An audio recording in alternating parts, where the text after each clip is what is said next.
Makanya saya itu tidak mau meskipun kalau kiai populer mau organisasi. Nah, di organisasi ono hisape, berpaham nggih. Tapi nak tegir kan mana hisap pangeran. Sing kula pengen kenal Mustafa di sinten to Gusti. Karena kan enggak lewat organisasi. Makanya saya punya teori. Ini misalnya gelas, saya sering ditanya sama kiai-kiai di Rembang. Gus, kenapa Anda jarang silaturahmi buat nanti tindak? Juga gak senang ono tamu. Gelas itu kalau rawan bentetan, ya jangan jejes. Karena rawan bentetan. Sama seperti kita sebagai kiai, mungkin punya istiadat yang beda dengan kiai lain. Itu kalau sering ketemu malah rawan jejes. Tapi kalau tidak pernah ketemu kan ya sudah. Lana amaluna walakum amalukum. Ya sudah. Makanya ini siri saya kenapa sama. Lu tuh banyak lu santri-santri sarang yang dulu ngaji saya itu kalau kolnya bapak itu minta undang sampai nangis. Lagi legus khole bazuber khol sarang jenengan undang khole apa jenengan kok jenengan nanti undang. Gak dosa teko.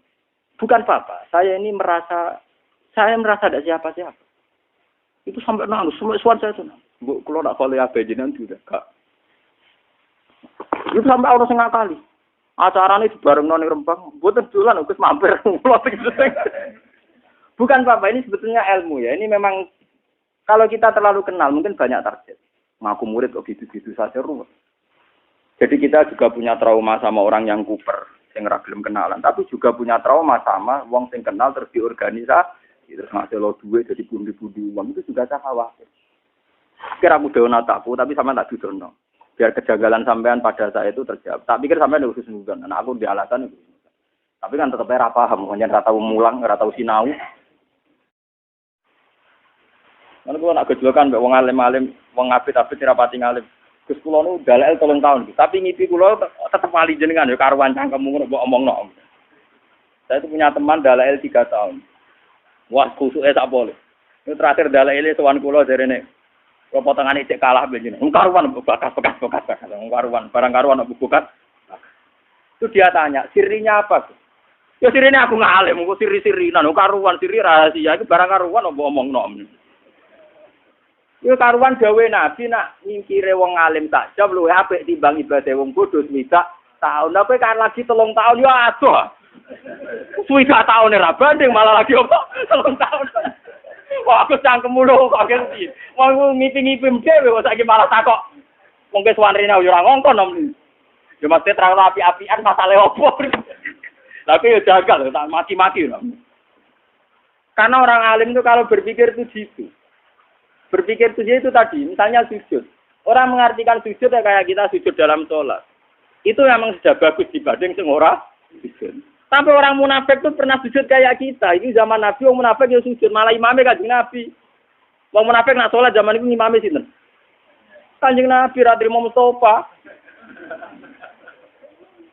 Dia ini makmum mbek kanjeng Nabi. Pas ihdinas siratal mustaqim si maca Nabi. Orang munafik yang muni amin. Ayo, oke. Tapi karena mental hati orang munafik botok. Mbok ngamini dongane Nabi tetep ora aman. Mergo atine gak sujud. Paham ya? Wong munafik salate makmum Nabi. Berarti nek Nabi ndonga ihdinas siratal mustaqim wong munafik muni amin. Tapi tetep ngobos mergo atine ora sujud. Paham ya? Makanya nek sampean kepengen sujud bener, dimulai cara berpikir yang benar. Ya Allah, saya ini tidak pernah janggal. Kenapa saya istilahkan ini jantung saya, istri saya, anak saya, uang saya, harta saya. Kok saya tidak punya bukti punya. Sertifikatnya jantung kamu tidak punya kan? STNK-nya juga tidak punya. Surat jalan ke keluyuran yang bumine pangeran apa nganggo trayek. Aku wong Rembang untuk Yogyo penganggo trayek. Oh enak ya, kuyar-kuyar tuh dindi. Usu-usu kayak bobo ngaku Mustafa santriku kok enak. Sing gawe Mustafa sapa tak aku santriku. Lah Mustafa lha apa ngaku aku gurune? Aku ya ora ora padha. Padha ra jelas. Mana buktinya? Misalnya aku takok mana buktinya aku santriku. Ora dibuktine loh.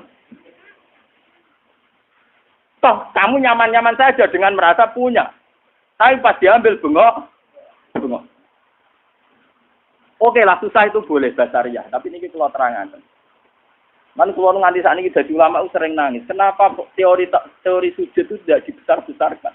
Padahal inti hidup itu sujud. Siyamahum fi wujuhim min asari. Dan dawe Nabi jelas. Anar la takul atar sujud. Neraka itu pantangannya mau mangan asari. Jadi normalis sampean gak mlebu neraka. Kok ngatur kula. Wae normalis sampean gak mlebu neraka. Makanya Quran kalau muji-muji sujud tak ngamek. Astajibun. Mesti disebut dhisik wong-wong sing napa ketika ana wong desa sowan Nabi ya Rasulullah saya ini ingin masuk surga. Jawabannya Nabi hanya satu. Fa'inni ala nafsika bikasrotis sujud. Bukan apa nembus warga bareng mbek aku. Fa'inni ala nafsika bikasrotis sujud sing akeh. Lah nek sujud salat 5 wektu ora ngakeh to. Tapi nek wis sujud kok wong alim per detik per menit sujud. Ya per detik per menit napa? Sujud. Ya nak kuat yo niru aku, nak ra kuat yo kepengin niru. Tapi nak syafaat yo jajal sik lho, wong ngel-ngel wong. Enak itu syafaat. Mboten aku ora suwe-suwe ra mentolok wis tak. Suwe-suwe ra mentolok. Ya suwe-suwe sakit. Sawane ngaji yo wis suwe, masih ora jelas. Abdul Qadir malah luwih mlete meneh. Mlaku-mlaku ana kuburan nangis. Dene jarene, "Kenapa iki nangis?" Jare, "Iya, wong iki disiksa aja." Bareng Abdul Qadir marani kuburane, "Ya Allah, ini pernah sowan saya. Kudu ora kena disiksa nate sowan kula."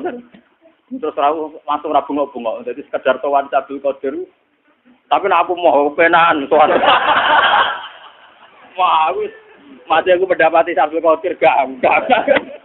Mun kula Fatihah boten Abdul Qadir, wah kula boten saged kudu ngaji. Enak sowan wong alim digo sowan. Ono dolen. Wong alim ya tukang mulang, wong alim digo apa?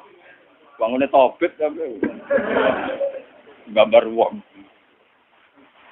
Mun iki penting kula aturaken. Jadi makna sujud itu ketundukan. Sebab itu langit bumi darani sujud. Srengenge maca posisine dhuwur nggih darani sujud. Rembulan senajan tone dhuwur darani sujud. Karena hakikat sujud itu ketundukan terhadap kersane Allah Subhanahu wa taala. Lah cuma ekspresi fisik misalnya kayak kita sholat itu ada aturan-aturan fisiknya itu tadi misalnya ada 7 anggota tubuh yang kita sujudkan. Tapi hakikat sujud itu lebih dari itu. Itu yang ritualnya. Ya, itu yang nopo. Makanya ketika Abu Bakar itu dikatakan Nabi Abdulun Nas. Itu banyak sahabat yang ibadahnya jauh di atas Abu Bakar. Masalah tahajudnya, qiyamul lailnya, puasanya. Ketika bertahun-tahun begitu tanya Nabi, "Ya Rasulullah, apa sekarang orang terbaik masih Abu Bakar? Ibadahnya sudah kalah dengan saya." Sahabat itu lucu-lucu ditakon. Dari Nabi tidak. Kamu dan orang sedunia dengan imannya dibanding Abu Bakar itu masih menang Abu Bakar satu. Kenapa ya Rasulullah? Jadi mawakoro fi qalbi. Dia prinsip ketuhanannya sudah mantap. Jadi mawakoro napa fi qalbi. Jadi kayak nyanyi aku mutus kabutan. Kadoan cara wong napa? Wong 3 tahun gak penyanyi. Tak omongi. Kudune ora 3 tahun dalah ilmu. Nak nyanyi aku suwidak tahun. Iku wae mau banding sak jam. Banding pinten? Lho boten nanten tenan. Nak ulama njen mandi. Mbon, mboten nanten mandi. Saya hingga detik itu masih belajar ihya. Saya itu punya ihya entah berapa sampai lali. Sinaune khatam piro nganti lali. Saya akhir-akhir ini semenjak gak melarat teman-teman niku punya kitab pegangan itu minimal 3. Saya itu punya ihya itu yang dulu saya pakai pelajaran sampai rusak. Terus saya beli lagi cetakan DKI Darul Kutub Ilmiah. Kemarin itu ada edisi ihya yang komentatornya itu para habaib. Termasuk Sayyid Abdul Al-Haddad, Rotibul Haddad itu yang ngarang napa Rotibul. Jadi saya itu punya ihya itu yang disarai wong alim non sayyid.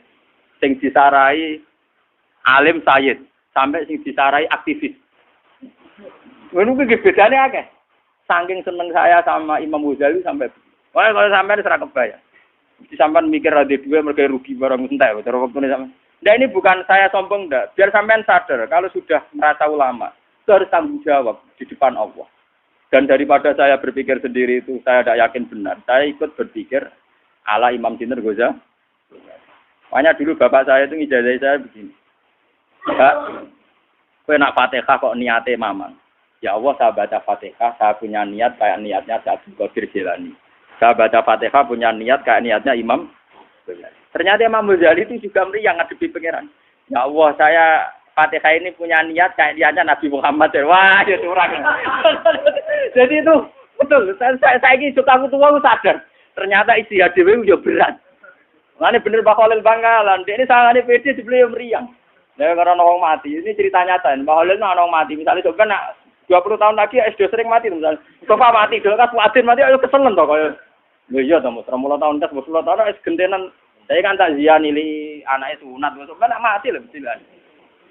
Lho iya lho ora tau dimati. 10 tahun 20 tahun nak amin rutene ra napa? Engko nek umur tidak 70 ini kan, kancaku karek sira. Terus cerita putune, karek aku tok cung, karek mbah tok liyane wis do napa? Mati. Ya itu Mbah Khalil Bangkalan itu ana murid-muridnya mati. Kalau Mustafa mati, gak Rodino Fatin kan keselen tuh. Jadi takziah. Ya mesti aku kesusu yo. Pokoknya nak takoki pangeran, takoki malaikat mungkar nakir muni rombongane Mbah Khalil, kira ora jawab. Mergo dhekne mau nalkin marab buka manabiuka wa madinuka. Tuan yo jadi. Daripada kesuwen itu wis pokoke kandhani yo nak takoki mungkar nakir kira rombongane Mbah Khalil. Enggak misalnya nggone Fatin, ya sing Mbah Khalil. Ya sing Sohibul Bait kan mangkel kan.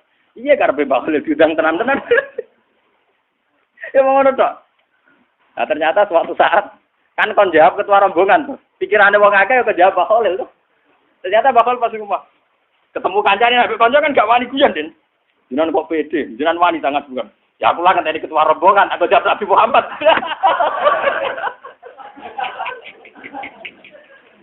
Aku lah ngenteni apa? Ketua rombongan.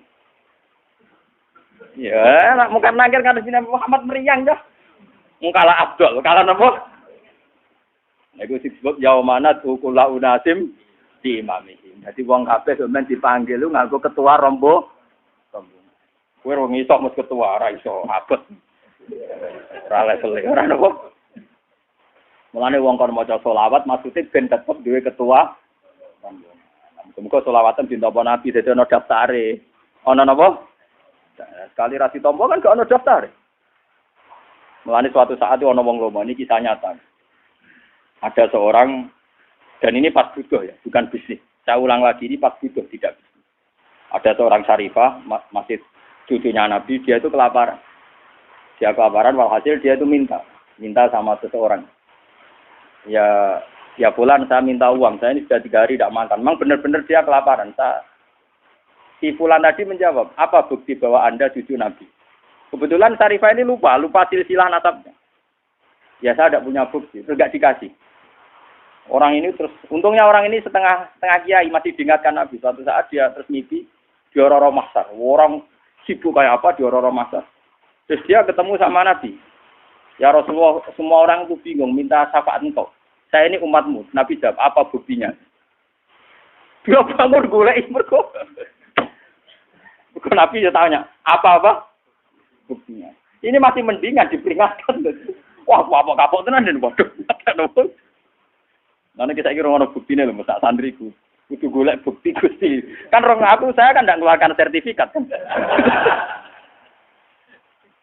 Jadi kalau sujud Anda tidak diterima, artinya ra ditulis ning notaris Tuhan, paham nggih?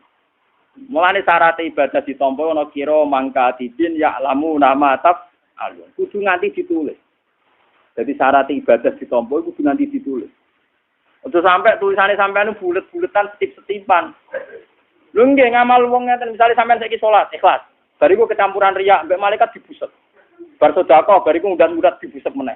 Bariku bar sedekah pamer dibuset meneh. Mulane disebut Quran la tutilu sedekahatikum bil manni wal adha. Iya ana catetane tapi catetan dihapus busok dicorek. Aku kan lapurane ku ndi catetanmu. Paham? Makanya pangeran sering ngendikan wala tutilu amalakum. Ibadah yo coba batal loh. Misale sedekah batale bil manni wal adha. Begitu juga mulang, itu batale ora ngudat-ngudat. Mulane termasuk sirine kena apa kalau ulama ra seneng diswani, ra seneng kenal. Ra kenal karena ora udat-udat. Jadi kabeh ulama distrik. Yang saya tiru dalam hal ini Sufyan Ats-Tsauri. Sufyan Ats-Tsauri itu ulama yang enggak mau kenal santrinya. Bermulang ning titik tapi syaratnya suatu saat dia kecemplung sumur. Pengiran yo lucu, ulama gede kok kecemplung apa? Oh, dan pengiran duwe seni. Mulai separuh ada di Sufyan Ats-Tsauri, tapi mungkin sampai 2/3%. Dan arah kenal kan gak kepen udah kenal orang udah piye. Gimana hidup kenal kalau elek-elek itu kenal gak Mustafa itu kadung takdir napa? Ayo bareng kecemplung sumur iku didelok wong akeh cek kaya pengumuman ngene kan sumur ning Arab iku ning itu teng Irak ya bae. Sufyan Ats-Tsauri ini guru Imam Malik termasuk tiyang top. Imam Syafi'i di murid Imam Malik. Imam Malik punya guru Imam Malik. Imam Malik punya guru di atasnya lagi. Termasuk sinten Sufyan Ats-Tsauri. Itu populer sekali.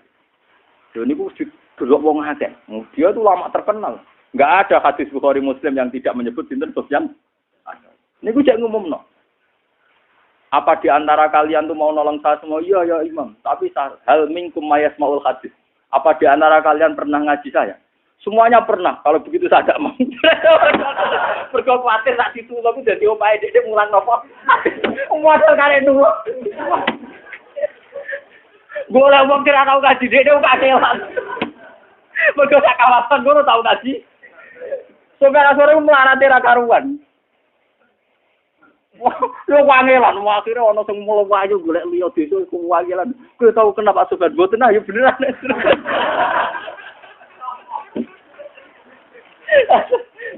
Mbak Sofyan, wah kalau biasa ora tau kasih ngene kan ora kenal. Berarti kan wong krono boyo krono pangeran ora kenal jenengan. Yo terus gelem. Tapi cara semana sampe dia urip tak goblok. Tapi sing golek tapi. Para Sufyan Ats-Tsauri jawab tanya. Tapi sing golekno tiyang niku satu jeneng. Padha wae. Tapi wis kabudut saiki dhewe swarga wis mbok. Tapi sampeyan nek ketemu tetep tak takokno.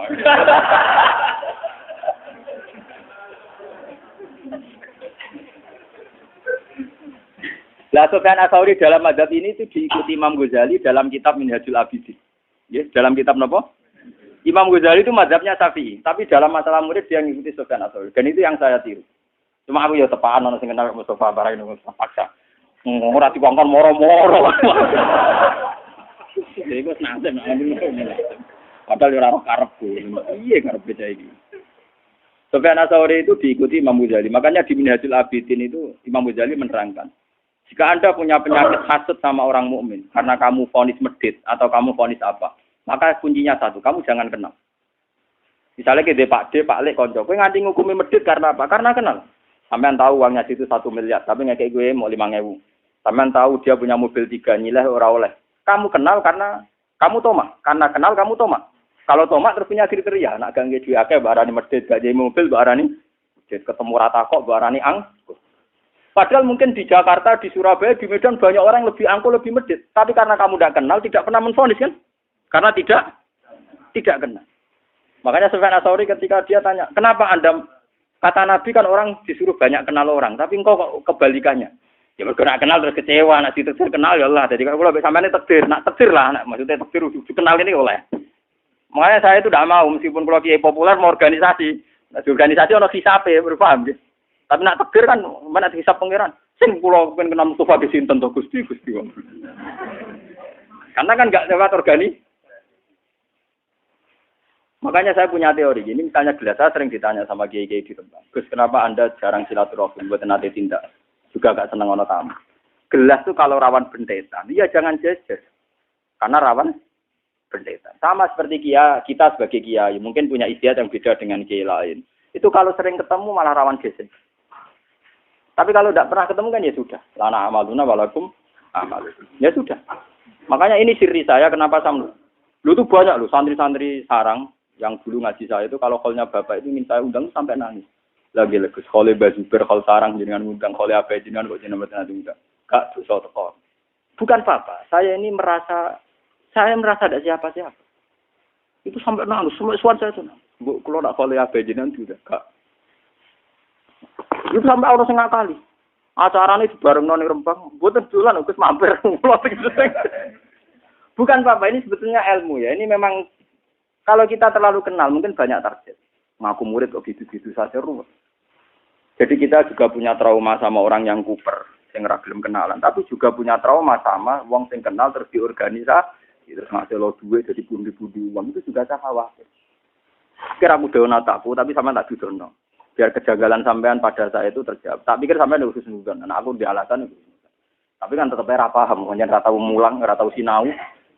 Itu Sufyan Ats-Tsauri wis sak mangkep plong sumur. Angger wong pengen nulung, Cek. Hal minkum mayasmaul hadits minni. Apa di antara kalian pernah ada yang ngaji hadis sama saya? Ya jawab, kuluna pernah, kita semua Idan saya ada butuh. Ngomong tenang gitu loh. Wah, akhirnya mau golek wong sing ora kenal akhirnya gelem. Mergo ora tau ngaji deh. Tapi cara mengenai sebentar tak takonan suara. Tapi sing goleki tetep santrine. Piye kira-kira jape dhek ku piye? Paling ngene cangkem wae. Tapi tetep lakon. Ya kan, ya kan gak mungkin apa Mustafa warga bukan. Kan diwara ulama-ulama ngoten. Lah ape gejolokan apa ulama, lah ape gejolokan apa. Totalan dhuwit rapati di dhuwit. Paling cocokan-cocokan ngoten iki. Itu Imam Ghazali ngikuti itu. Karena Imam Ghazali sadar di era beliau, Imam Ghazali lahir tahun 450. Kapudute 505 Hijriah. Nggih, kula baleni malih iki. Imam Ghazali lahir tahun 550, kapudute 505. Itu era-era orang-orang hebat. Itu wis ana drengki. Imam Ghazali pernah jadi rektor Nizamiyah. Itu diangkat oleh presiden namanya Nizamul Mulk. Itu sudah banyak yang drengki karena kumpul orang mesti dia difasilitasi namanya rektor. Di Baghdad itu dulu sudah masih. Dia akhirnya minggat, gowo timber tok dom jahit, minggat ning alas.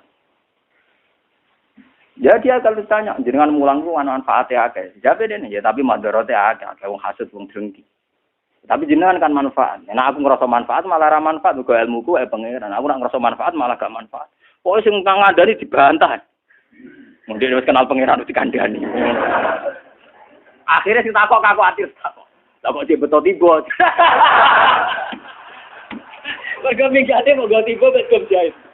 Betul gem jahit lho, gem. Mane kula nu tentas kula sing ana ya gem niku tak kok Imam Ghazali. Kula nganti sakniki nak sarung kula sing bedan niku tak jahit ya. Kok sing kaitan go salat nganti saiki tak jahit. Kenapa betul timba? Ya mergo mulai pangeran, butuhku suwan niku pangeran mau salat tok. Salat itu butuhe banyu. Banyu kaitane mbek timba. Dadi aku nggo timba tok mergo butuhku ning alas mau. So, kok betul dong. Sarungku mau sitok, nak suwe tak jahit. Ya itu minggat di hutan terus dia ngarang Ihya. Ngarang Ihya, ngarang Minhajul Abidin. Semua kitabnya beliau itu dikarang di hutan. Tapi hebatnya beliau meskipun ngarangin di hutan, beliau tetap ngarang muamalah bil khalqi. Misalnya kalau sama istri baiknya kayak apa, nak ketemu santri kayak apa. Maksud dia ya bilang, nabi santri sing apik, sing alus, bojo sing alus. Jadi dia ning alas, urusan mbek wong. Tapi dia tetap ngomong begitu. Ya kan lucu tuh. Nah, sebenarnya dia minggat di alas itu trauma. Ini kalau nanti cerita tentang mriki. Beliau sempat iktikaf di Masjid Aqsa. Tapi dia rektor populer sekali. Pas iktikaf di Masjid Aqsa, dia nggak ada yang tahu kalau dia Imam Ghazali. Ya namanya wong soleh kan iktikaf itu di masjid. Kan orang ini klub. Dia tetap di masjid. Kan kamu gede ini gon wisata. Bareng pas dia bebo melok ngaji, pokoknya kepen dadi wong awam. Ternyata si ustadznya yang mulang itu dia muni Qolal Ghazali. Sedikit nyebut Qolal apa? Itu Imam Ghazali ada di situ. Waduh. Meriang deh.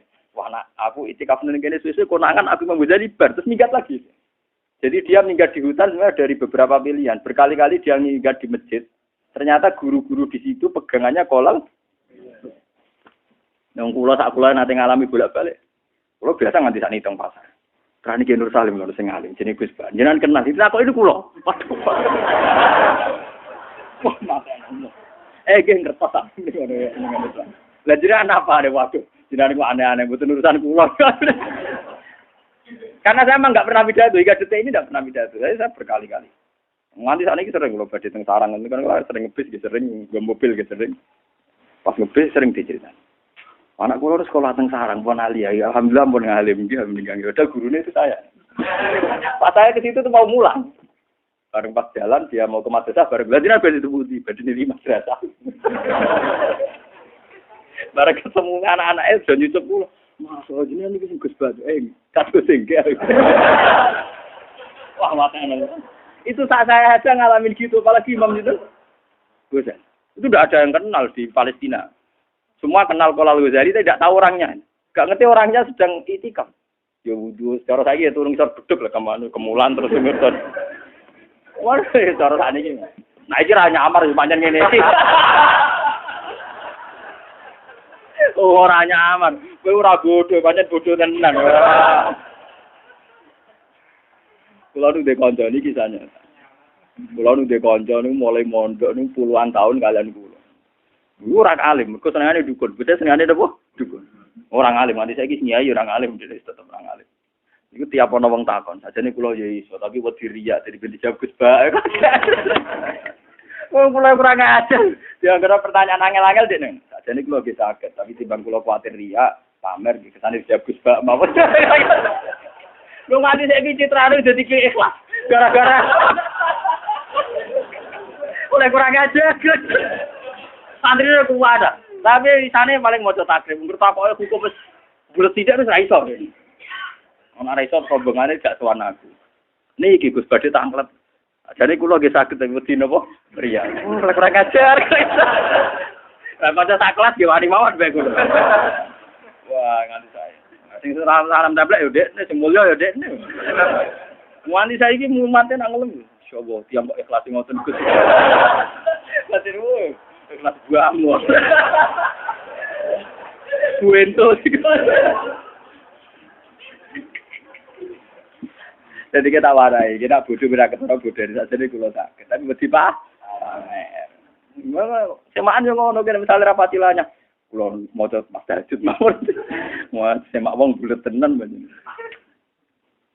Paham ya? Jadi kalau peringatan jenengan, jadi nak sampean kenal tiang niati silaturahim. Silaturahim bagian dari sunnah Rasulillah. Tapi nak ra kenal wong niati ngilangi hasud drengki gedeng. Mergo wong drengki gedeng hasud mesti krana nah. Jadi agama itu senangannya melihat dua sisi yang baik semua. Nak kenal niati silaturahim, nak ra kenal niati ngilangi sifat kebencian. Karena orang itu bisa benci, hasud, tomak kalau